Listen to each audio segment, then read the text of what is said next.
Here's a video just how I do the labeling and everything after the products are actually made.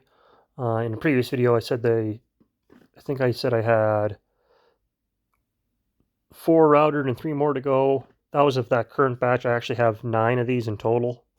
So I'm just going to be labeling them. I have a bunch of my own labels that I got made and just printed off. They're got the hole at the top there so I can thread through the rope or twine or whatever. And then I just use one of the old stencils. I'm pretty sure I've had this, golly, middle school kind of thing. Like, had this for a long, long time. I found it in one of my old pencil cases that I still had kicking around, and it works perfect. And that's what I use to just put the pricing on, and I just write them in pen, nothing fancy. And then when I tie the tags on, I'll use kind of whatever. I have a bunch of this. This used to be actually from a chalk line.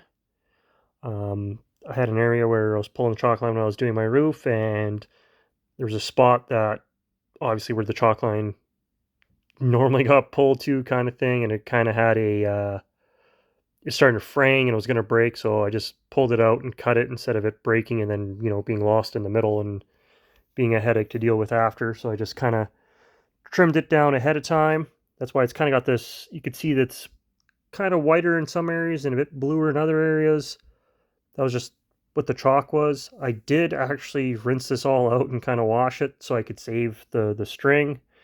And then I'll be using this string to tie my tags to all my products. I do that with a lot of other things.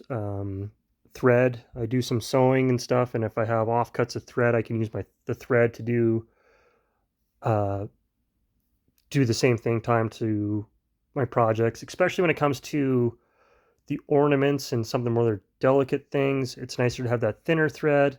This one, this will work perfect for these because it's got a nice big opening, and I just got to thread it through there. But yeah, so even when it comes to putting my labels on, I used reclaimed, recycled material when I can. Obviously, the tags and everything I did get printed. Um, I still have quite a bit, and I still have another whole box. I also kind of use these as, I guess, quote, business cards, so I didn't have to print off 2 separate things, sort of deal. And it has all my information on them and whatever. And then, like I said, yeah, I just handwrite the pricing on the back. The reason I use the stencil is because my writing is terrible.